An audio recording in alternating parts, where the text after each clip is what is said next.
जा रहे हैं। इसमें गांव के लिए घरेलू बिजली अलग से और खेतों के लिए अलग से बिजली दी जा रही है। इस योजना पर मध्य प्रदेश सरकार 5,248 करोड़ रुपए खर्च कर रही है ताकि हर गांव को बिजली मिले और ग्रामीण भी हक से कह सके कि हम भी शहरों के विकास से पीछे नहीं हैं। यही तो है सच्ची लोक कल्याणकारी सरकार, मध्य प्रदेश सरकार।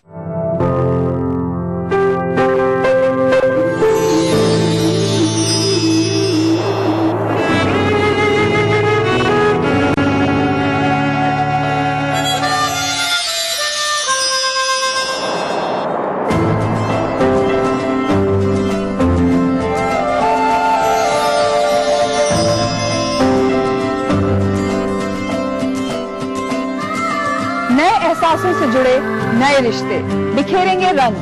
जिंदगी लाइव सीजन 5 हर रविवार शाम 5 बजे ETV के सभी हिंदी चैनल्स पर। इस कार्यक्रम के सह प्रायोजक हैं हृदय रोगों के इलाज की विश्व स्तरीय सुविधा अब जबलपुर में ही उपलब्ध। चट्टानों सी मजबूती, खरे सोने की quality, Birla gold cement. Aqua safe जो कर दे आपके पानी को प्योर एंड सेफ। स्कूली शिक्षा पर देखिए हमारी ये खास प्रस्तुति।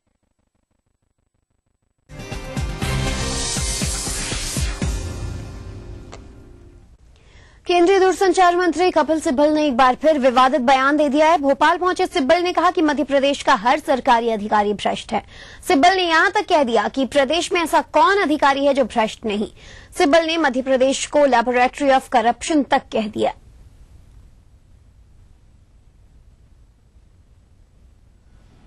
LOC is line of control, लेकिन LOC in Madhya Pradesh has a different meaning. It is a laboratory of corruption.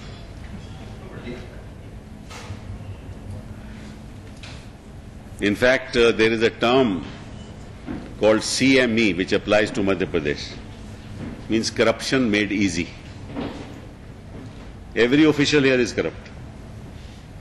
कौन सा अधिकारी है मध्य प्रदेश में जो करप्ट नहीं है?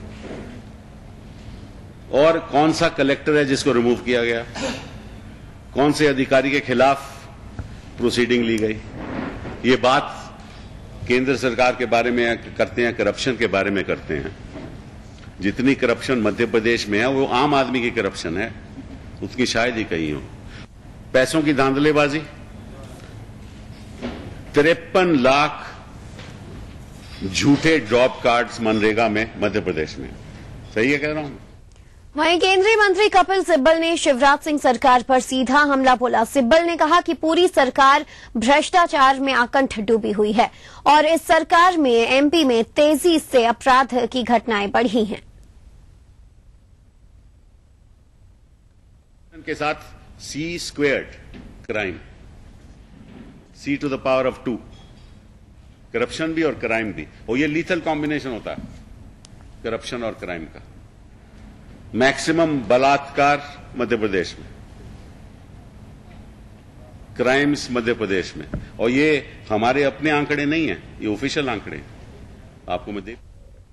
वहीं कपिल सिब्बल के बयान पर भाजपा के वरिष्ठ नेता रविशंकर प्रसाद ने पलटवार करते हुए पूछा कि सिब्बल पहले ये जवाब दें कि UPA सरकार ने देश की छवि खराब की है, इसकी जिम्मेदारी कौन लेगा, प्रधानमंत्री या फिर सोनिया गांधी? रविशंकर ने UPA 2 को घोटालों की सरकार बताया। सिब्बल पहले भारत सरकार का जवाब दें कि उनकी अगुवाई में और सोनिया गांधी की अगुवाई में हिंदुस्तान दुनिया में सबसे भ्रष्ट देश के रूप में जाना जा रहा है। इसका उत्तर दें। ये कपिल सिब्बल वही हैं जो 2G घोटाले के 1,76,000 करोड़ को जीरो घोटाला बनाया करते थे और सुप्रीम कोर्ट ने सारे लाइसेंस कैंसिल कर दिए। क्या 2G, क्या कोयला घोटाला, क्या हेलीकॉप्टर घोटाला, क्या रेल गेट, ये सारी घटनाएं शर्मनाक हैं। बार बार उनकी सरकार बचाने की कोशिश करती है, उनके मंत्रियों को, पदाधिकारियों को, और यहाँ की सरकार बहुत ही अच्छी चल रही है। लेकिन कपिल सिब्बल से हमें और कुछ उम्मीद नहीं है, क्योंकि उनके पास अपने कुछ बोलने के लिए नहीं है, इसीलिए इस तरह की बेबुनियाद अस्तरहीन बात की जा रही है। वहीं भोपाल पहुंचे केंद्रीय मंत्रियों ने मीडिया पर भी जमकर पलटवार किया। सिब्बल और गुलाम नबी आजाद ने पत्रकारों से बातचीत करते हुए मीडिया पर अपनी भड़ास जमकर निकाली। और ये कहते हैं कि हमारी सरकार ने कुछ नहीं किया। वैसे तो आजकल टीवी चैनल भी यही कहने लगी है, क्योंकि कोई पॉजिटिव न्यूज तो बताना ही नहीं चाहता। अब जो परिवर्तन हम ला रहे हैं देश में, उसके बारे में कहना चाहता हूं आपको, क्योंकि वो बात कभी टीवी में चलती नहीं है। देखो आप तो हमेशा विवादित सवाल उठाएंगे, तो मैं सच्चाई की बात करूंगा। करप्शन आपकी मोनोपोली है या मेरी? करप्शन आपकी मोनोपोली भी नहीं। करप्शन पेड न्यूज से भी होता है, हर तरफ करप्शन है। एज आई सेड, मीडिया में भी करप्शन है, मीडिया के बाहर भी करप्शन है। आपको भी कदम उठाने होंगे। आज तक तो आपने तो उठाए नहीं। इंडिपेंडेंस के बाद आपने खुद तो उठाए नहीं। हम जवाबदेह हैं, आप जवाबदेह नहीं हो, क्योंकि आपके हम सवाल पूछे तो आप बोलेंगे तो फ्रीडम ऑफ एक्सप्रेशन है, हम जवाब नहीं देते। विश्व हिंदू परिषद नेता अशोक सिंघल ने सरबजीत मामले पर प्रधानमंत्री मनमोहन सिंह पर निशाना साधते हुए कहा है कि कांग्रेस और केंद्र सरकार में स्वाभिमान बचा ही नहीं है, उसे पाकिस्तान पर हमला करना चाहिए। सिंघल ने ये बातें रविवार को भोपाल में मीडिया की ओर से पूछे गए सवालों के जवाब में कही।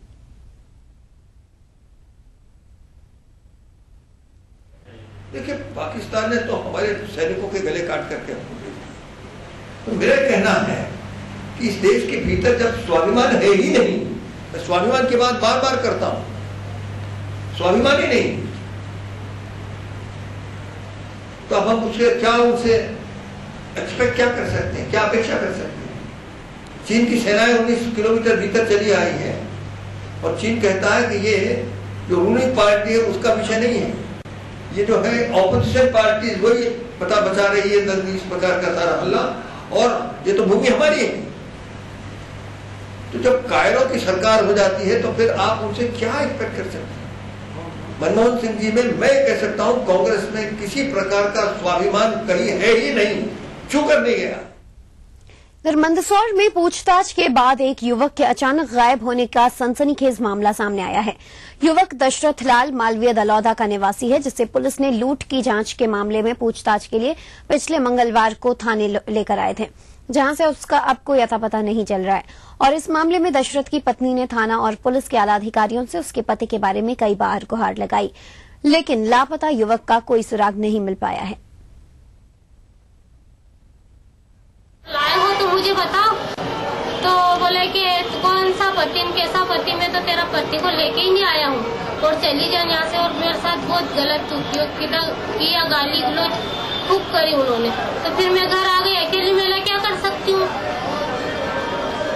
फिर मैंने कहा तो साहब आप बता तो सकते हो कि हाँ ये इस जुर्म में हम लाए, तो बोले हम तो लाए नहीं तेरे पति को, और मेरे आंखों से मैं देख के आई, थाने में चौकी में ही बैठे मेरे पति। अगर किसी व्यक्ति को पूछताछ के लिए लाया गया है तो सही तरीके से पूछताछ की जाए और माननीय न्यायालय के दिए गए निर्देशों के अनुसार पूछताछ की जाए, ये सुनिश्चित किया जाएगा। यही मेरे द्वारा थाना प्रभारी। आगे बात करेंगे कुछ और खबरों की, लेकिन फिलहाल रुकेंगे एक ब्रेक के लिए।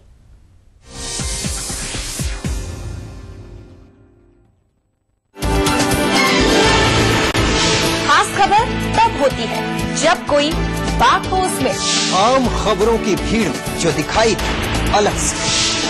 ऐसी ही खबरों को हम चुनते हैं और दिखाते हैं खास खबर।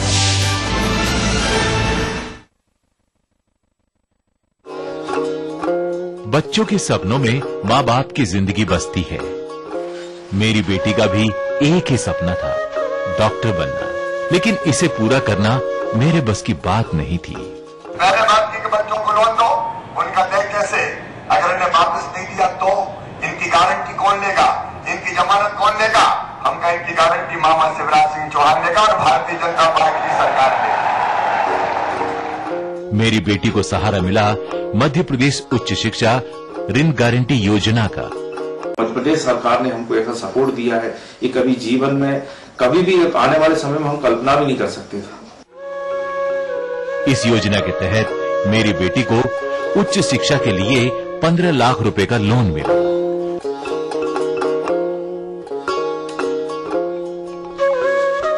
आज मेरी बेटी यूक्रेन में खार्किव नेशनल मेडिकल यूनिवर्सिटी में MBBS की पढ़ाई कर रही है। ये मेरा सपना साकार हो रहा है, क्योंकि मैं एक फॉरेन कंट्री में MBBS कर रही हूँ। ये कंट्री जो है यूक्रेन यूरोप के अंदर में आती है। सबसे बड़ी बात की मध्य प्रदेश गारंटी जो है उच्च शिक्षा गारंटी योजना के तहत जो है मेरा लोन सैंक्शन हुआ, जिससे कि मैं आज यहाँ पढ़ रही हूँ और मेरा हर एक चीज पॉसिबल हो रहा है जो मैं कभी सोच नहीं सकती थी। आज मैं बेफिक्र हूँ अपने बच्चों के भविष्य को लेकर, क्योंकि मेरे साथ मध्य प्रदेश सरकार है। जन जन से सरोकार हमारी मध्य प्रदेश सरकार। जब मजलूमों की चीखें खुद ही को सुनाई देनी बंद हो जाएं, जब साजिशें दें जुर्म को रफ्तार, जब कानून सिर्फ किताबों में रह जाए और जब खाकी दबंगों की बांदी बन जाए, तब सिर्फ एक बुलंद आवाज, दास्ताने जुर्म, सोमवार से शुक्रवार रात 9:30 बजे ETV के सभी हिंदी चैनल पर। कार्यक्रम के सह प्रायोजक हैं चट्टानों सी मजबूती, खरे सोने की क्वालिटी, बिरला गोल्ड सीमेंट। हृदय रोगों के इलाज की विश्व स्तरीय सुविधा अब जबलपुर में ही उपलब्ध। JP सीमेंट, अंदर से सॉलिड। भूले बिसरे गीत देखना ना भूलिए।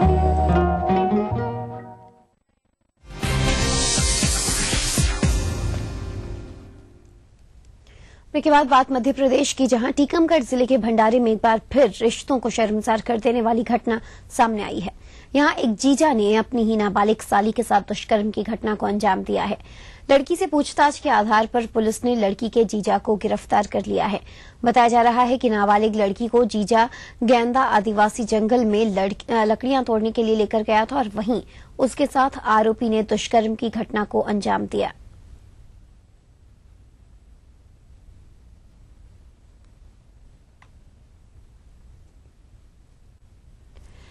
मार्च को दतिया के झड़िया ग्राम में 20 महिला से गैंग रेप की घटना के बाद भारत की यूरोप में, खासकर स्विट्जरलैंड में छवि को बुरी तरह से प्रभावित किया है।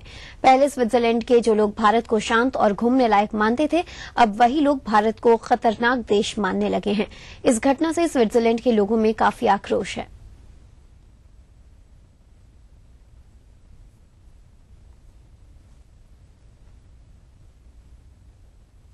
सतना के जिगनहट गांव में एक दामाद ने अपनी सास को मिट्टी का तेल डालकर जिंदा जला दिया।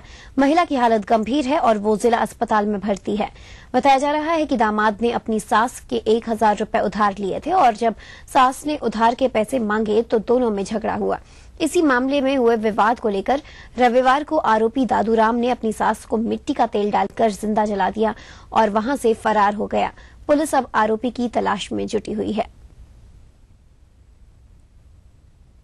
एक महिला ये महादेवा से जलकर भर्ती हुई है, जिस पर इसका इलाज यहाँ हो रहा है सर्जिकल वार्ड में। महिला ने बयान पर बताया कि उसका रिश्ते का दामाद दादूराम चौधरी करके है, जिगनाहट का रहने वाला। उसने इसको पैसे के लेन देन का विवाद था, उसने इसके ऊपर आग लगा दी है, ऐसा बता रही महिला। आरोपी की तलाश में पार्टी भेजी जा रही। मुरादाबाद के भोजपुर थाना क्षेत्र में तेंदुए के हमले में आधा दर्जन लोग घायल हुए हैं। बाजितपुर गांव में रविवार को ग्रामीणों को गांव के पास खेत में तेंदुए के होने की जानकारी मिली। तेंदुए के होने की सूचना मिलते ही सैकड़ों ग्रामीण खेतों के आसपास जमा हो गए। मौके पर पहुंची वन विभाग और पुलिस की टीम ने ग्रामीणों को खेतों से हटाने की कोशिश भी की, लेकिन भीड़ तेंदुए को ढूंढने खेतों में पहुंच गई। बताया जा रहा है कि इसी दौरान झाड़ियों में छिपे तेंदुए ने ग्रामीणों पर हमला कर दिया। हमले के बाद आसपास जमा लोगों में भगदड़ मच गई और तेंदुए के हमले में 6 लोग घायल हो गए। घायलों को इलाज के लिए मुरादाबाद के जिला अस्पताल में भर्ती किया गया है। हम लोग जो पीपल थाने से क्रिकेट खेल के आ रहे थे, अच्छा, तो वहाँ पे भीड़ लग रही थी बहुत सारी जंगल में। तो हम वहाँ पे ठहर गए। हमने देखा, मैंने काय की भीड़ है, तो हमने इनसे मालूम करा भाईजान काय की भीड़ है ये, तो बोले यहाँ पे तेंदुआ है। तो हम बोले अच्छा। तो हम वहाँ पे खड़े थे तो इतनी पब्लिक भागने लगी। तो वहाँ पे हम 8-10 लड़के खड़े थे, तो एकदम आया शेर और उसने हमला कर दिया। मध्य प्रदेश में गर्मी का प्रकोप लगातार बढ़ता ही जा रहा है। चिलचिलाती धूप और गर्म हवा के चलते लोगों का घरों से निकलना मुश्किल हो रहा है। गर्मी के प्रकोप के चलते दोपहर में सड़कें सूनी नजर आती हैं। गर्मी में पारा करीब 1.5 डिग्री उछलकर 43 डिग्री पर पहुंच गया है, जो कि सामान्य से 3 डिग्री ज्यादा है।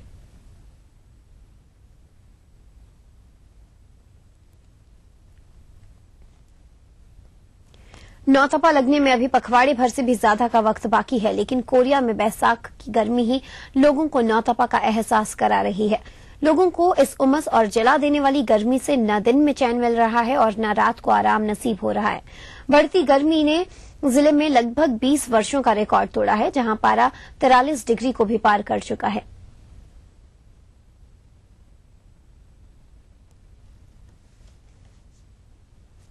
इस बुलेटिन में फिलहाल इतना ही। आप देखिए तिरछी नजर।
घर का खाना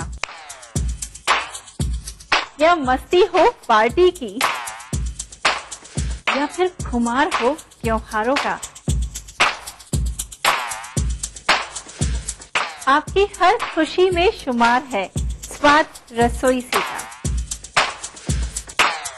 नारी के अस्तित्व की खूबसूरत पहचान रसोई से दोपहर 2:30 बजे ETV। कार्यक्रम के सह प्रायोजक हैं एक्वा सेफ, जो कर दे आपके पानी को प्योर एंड सेफ। चट्टानों सी मजबूती, खरे सोने की क्वालिटी, बिरला गोल्ड सीमेंट। स्कूली शिक्षा पर देखिए हमारी एक खास प्रस्तुति। सिर्फ आस पड़ोस की खबरें ही नहीं, एक जिम्मेदार नागरिक के लिए प्रदेश के साथ देश भर की खबरें भी जरूरी, क्योंकि आपका वास्ता है उनसे। इसलिए देखिए राष्ट्रीय समाचार इस समय पर।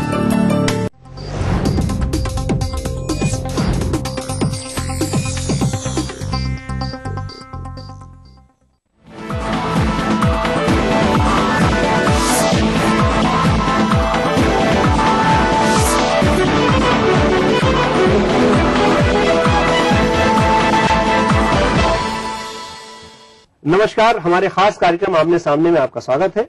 आज हम मुलाकात कर रहे हैं भोज मुक्त विश्वविद्यालय मध्य प्रदेश के नवनियुक्त कुलपति डॉक्टर तारिक जफर से। डॉक्टर तारिक जफर छात्र राजनीति से लेकर वीसी के इस मुकाम तक पहुंचे हैं। उनने बहुत सारे रास्ते तय किए हैं। नए रूप में वो क्या करेंगे, आइए उनसे जानते हैं। डॉक्टर जफर, आपका स्वागत है इस कार्यक्रम में। धन्यवाद। भोज मुक्त यूनिवर्सिटी के आप अभी हाल ही में कुलपति चुने गए हैं। क्या प्लान है आपका? भोज मुक्त विश्वविद्यालय को कहां तक ले जाएंगे आप? भोज मुक्त विश्वविद्यालय एक दूरस्थ शिक्षा का एक केंद्र है जी। जो छात्र छात्राएं शिक्षा से वंचित रह जाते हैं, उनको शिक्षा देना प्रथम काम ये विश्वविद्यालय का है। इसमें 1 लाख विद्यार्थी प्रथम से हमारे अध्ययन रहते हैं और इसमें 67 पाठ्यक्रम अभी चल रहे हैं जी। और 10 केंद्र संचालित हैं और इसके अंदर 225 अध्ययन केंद्र हैं। कुछ पाठ्यक्रम ऐसे MBA, MCA, BCA, PGDCA, DCA, hotel management और टूरिज्म के डिप्लोमा, MSc, IT भी हैं। प्रोफेशनल कोर्सेज आपने बताए हैं। जी जी। कई कोर्सेज हैं जो बंद हो गए आपके यहाँ, शुरुआत हुई थी जिनकी, लेकिन वो बंद हो गए, तो उनका दोबारा रिव्यू करेंगे जी। और ऐसे कोर्सेज जो कि 27 लाख लोगों को जो रोजगार देने का राज्य शासन ने लक्ष्य रखा है, मध्य प्रदेश भोज विश्वविद्यालय 27 लाख में से कम 10% लोगों को नए स्किल व्यावसायिक पाठ्यक्रम आरंभ कर रोजगार प्रदान करने में सहयोग प्रदान करने का लक्ष्य रखेगा जी। इस हेतु विश्वविद्यालय ट्राइफेड से कोऑर्डिनेट करके ऐसे पाठ्यक्रम को भी आरंभ करेंगे जिससे उनकी आवश्यकता की पूर्ति हो सके। डॉक्टर साहब, एक चीज आपने ट्राइफेड की बात करी और 27 लाख लोगों के स्किल की बात आप कर रहे हैं, क्योंकि अभी जो इन्वेस्टर समिट हुई थी पिछले अक्टूबर में मध्य प्रदेश शासन की, उसमें इस बात को लेकर काफी जोर दिया गया था। और मध्य प्रदेश में अभी स्किल्ड लेबर की और स्किल्ड लोगों की समस्या है, दूसरे प्रांतों से उनको अभी आयात करने की बात हो रही है और इसी कारण से मध्य प्रदेश में उद्योग भी नहीं आ पा रहा है। इस हेतु प्रयास किए जाएंगे और ट्राइफेड से कोऑर्डिनेट किया जाएगा और कैंपस प्लेसमेंट की हमारे यहाँ बहुत, अभी मैंने जो 10-1 दिन में देखा, कैंपस प्लेसमेंट सही नहीं है, तो उस हेतु प्रयास करेंगे और ट्राइफेड से कोऑर्डिनेट करके ऐसे स्किल डेवलपमेंट के कोर्स शुरू किए जाएंगे जिससे छात्रों को रोजगार मिल सके। नहीं, किस किस तरह से, जैसे भाई ट्राइफेड में जैसे कई तरह की इंडस्ट्री, जैसे यहाँ पे अभी एनर्जी को लेके काफी इंडस्ट्री आने वाली है, सीमेंट इंडस्ट्री आने वाली है और आपके जो नवीकरण ऊर्जा के जैसे सोलर एनर्जी के हैं, विंड एनर्जी के प्रोजेक्ट्स यहाँ आ रहे हैं काफी सारे, और एक पूरा फूड प्रोसेसिंग का पूरा एक यहाँ पे प्रोजेक्ट आने वाला है। ऐसे कोर्सेज शुरू करने का पूरा प्रयास करेंगे जो आपने बताया, जिससे कि ट्राइफेड से कोऑर्डिनेट करके जो इस टाइप के कोर्स शुरू करने का पूरा प्रयास किया जाए। जैसे क्या है कि जैसे अभी जो सबसे ज्यादा जरूरत पड़ना है ITI जैसे जो कोर्सेज हैं, जिनमें बेल्डर, फिटर, इलेक्ट्रीशियन, इलेक्ट्रॉनिक्स के इस तरह के तो इस तरह के कोर्सेज भी क्या आप शुरू करेंगे? नहीं, बिल्कुल प्रयास करेंगे। क्या, क्योंकि आपकी जो यूनिवर्सिटी है, इसका जो स्वरूप है वो मुक्त विश्वविद्यालय के रूप में है, इसका अपना कोई अलग से कोई इंफ्रास्ट्रक्चर नहीं है, तो किस तरह से इसको डेवलप कर पाएंगे? क्या इसमें PPP मोड पे जाएंगे, प्राइवेट पब्लिक पार्टनरशिप? नहीं, अभी तो राज्य शासन का जो इसमें जो उसका वो बना है बोर्ड ऑफ मैनेजमेंट, जिस हिसाब से जो राज्य शासन ने इसका अध्यादेश पारित किया है उसके अनुसार कार्रवाई करेंगे। जी। और उसमें इग्नो से हम पूरा इसका वो लेंगे और एक संस्था है जिसमें कोर्सेज को रिव्यू करेंगे। जी। आगे जो स्किल डेवलपमेंट के लिए जो कोर्सेज नई शुरू करना होगा उसका प्रयास करेंगे। तो उसके लिए कोई कमेटी अलग से आप? नहीं, बोर्ड ऑफ गवर्नर्स हैं और अब एक कमेटी बना के सबसे पहले रिव्यू करेंगे कि इस हेतु क्या काम किया जाए। सब प्रयास प्रथम ये होगा। डॉक्टर साहब, यूनिवर्सिटी ने सेंटर काफी सारे खोल रखे हैं, लेकिन बड़ी असंतुलन की स्थिति है। जैसे हम देखते हैं मध्य प्रदेश में जैसे 230 विधानसभाएं, लेकिन किसी एक विधानसभा में पता चला कि 4 सेंटर है, 2 सेंटर है और किसी में एक भी नहीं है। मैं एक उदाहरण दे रहा हूँ। तो क्या करेंगे जिससे संतुलन पैदा हो? नहीं, इस हेतु हमने यह प्रयास करेंगे हर विधानसभा क्षेत्र में एक सेंटर शुरू किया जाए और इस हेतु जो विधायक हैं उनसे भी संपर्क किया जाएगा कि हर विधानसभा में कम से कम एक सेंटर तो जरूर शुरू किया जाए। नहीं, तो इसमें प्राइवेट पब्लिक पार्टनरशिप का कहीं नहीं, अभी तो गवर्नमेंट लेवल पे जो कॉलेजेस होंगे उन्हीं में शुरू किए जाएंगे। नहीं, क्योंकि गवर्नमेंट कॉलेजों की स्थिति बहुत खराब है, आप जानते हैं इस बात को, क्योंकि आपका बड़ा लंबा अनुभव है। तो वो जो अपने खुद के कोर्स नहीं चला पा रहे, तो आपके कोर्स कैसे चला पाएंगे? अभी प्रथम प्रयास तो गवर्नमेंट उसमें ही होगा। गवर्नमेंट उसमें करें, फिर आगे अगर देखेंगे कुछ अच्छे कॉलेजेस होंगे, प्राइवेट एडेड कॉलेज होंगे, सेकेंड स्टेज में एडेड कॉलेज में दिया जाएगा।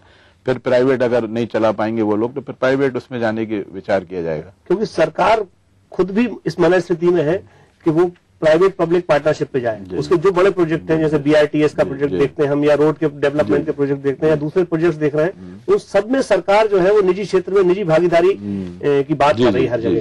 तो आपकी यूनिवर्सिटी भी क्या इस तरह का कुछ प्रयास करेगी? अभी तो प्रथमतः हम गवर्नमेंट कॉलेजेस में ही देंगे, क्योंकि इससे हम थोड़ा सी हमें प्रॉब्लम से फेस नहीं हो। कुछ कॉलेजेस में क्या होता है, प्राइवेट कॉलेजेस में कोई दूसरी चीजें ऐसी आ जाती हैं जिससे कि वो कंट्रोल करना मुश्किल हो जाता है। प्रथमतः हम जो राज्य शासन के जो कॉलेजेस हैं, राज्य शासन के स्कूल हैं, प्रथमतः उसमें आगे अगर वो और उसमें प्राइवेट जो स्कूल हैं, जो अच्छे स्कूल हैं, उनमें सेंटर देने का प्रयास हर विधानसभा में। डॉक्टर जफर, हमारी आपसे बातचीत आगे जारी रहेगी। फिलहाल वक्त चला एक ब्रेक का। ब्रेक के बाद हम डॉक्टर जफर से जानेंगे कि यूनिवर्सिटी को आगे ले जाने के लिए उनके क्या प्रयास हैं।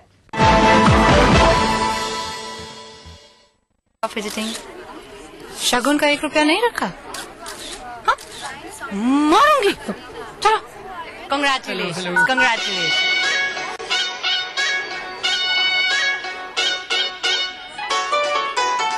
शगुन का 1 रुपए का ही है। देखो वीडियोस 1 रुपए में। 52010 पे कॉल करो, क्लिक करो, चूज करो, एंजॉय करो। 1 रुपए में सुपर हिट। खबर अब जिंदगी का हिस्सा है, इसलिए खबरें वही हों जो रोज नींद से जगाए अलार्म बनकर। गरम चाय की तरह तरोताजा करे हर सुबह और तैयार करे दिन भर के लिए। सुप्रभात मध्य प्रदेश, हर सुबह 7 बजे।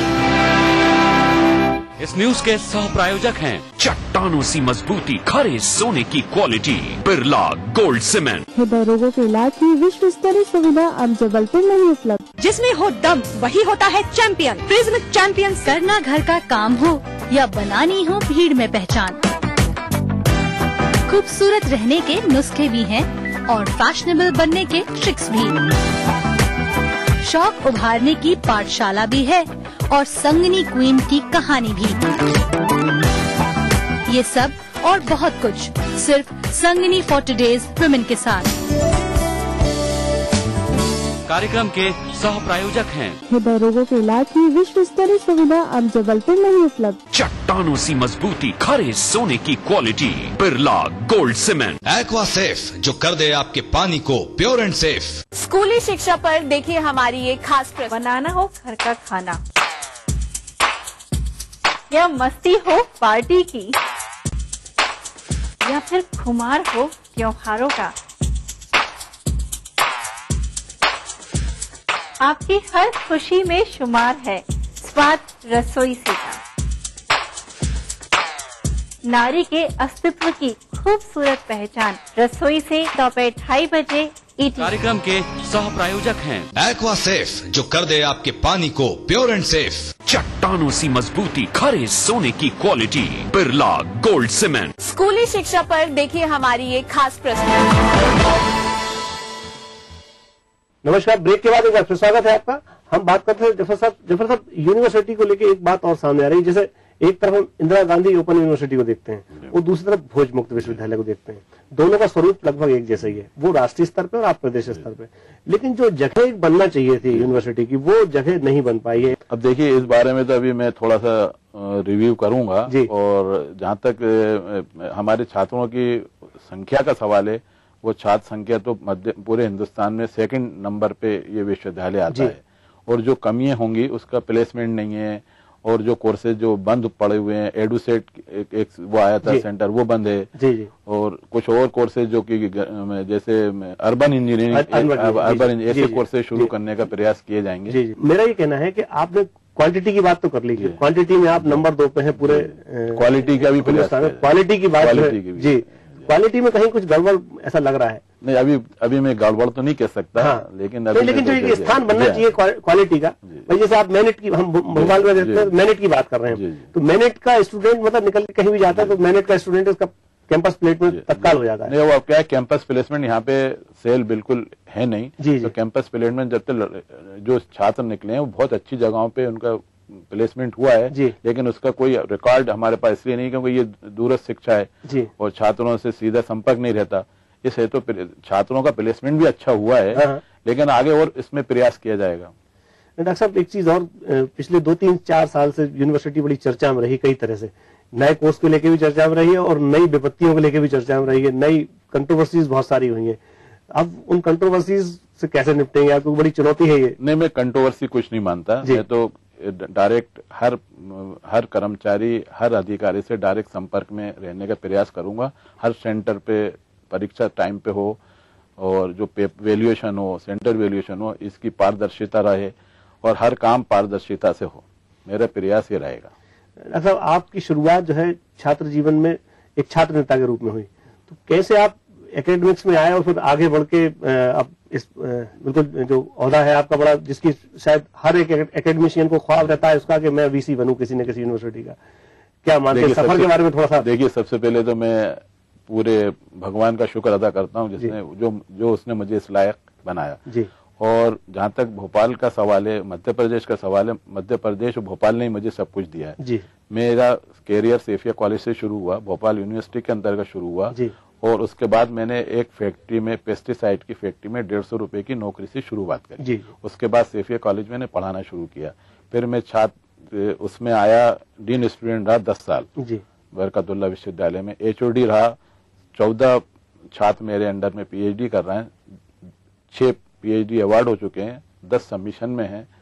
और अब ये नया वो है, मैं कोशिश करूंगा ईमानदारी से, जो मुझे भगवान ने, सरकार ने मौका दिया है कि मध्य प्रदेश के साथ मतलब अपने इसकी मैं अच्छी तरह खिदमत करूं। नहीं, दरअसल क्या है, बात ये हो रही है कि छात्र नेता अक्सर राजनीति में जाते हैं और आप एकेडमिक्स में आ गए, तो ये कैसे हुआ चेंज? अब क्या वो परिस्थितियां थी, वो टाइम ऐसा था जैसे ही मैंने सर्विस का, जब छात्र राजनीति खत्म होने का टाइम आया तो उस टाइम मेरे पास साधन नहीं थे जो मैं आगे पढ़ाई कर सकता या छात्र राजनीति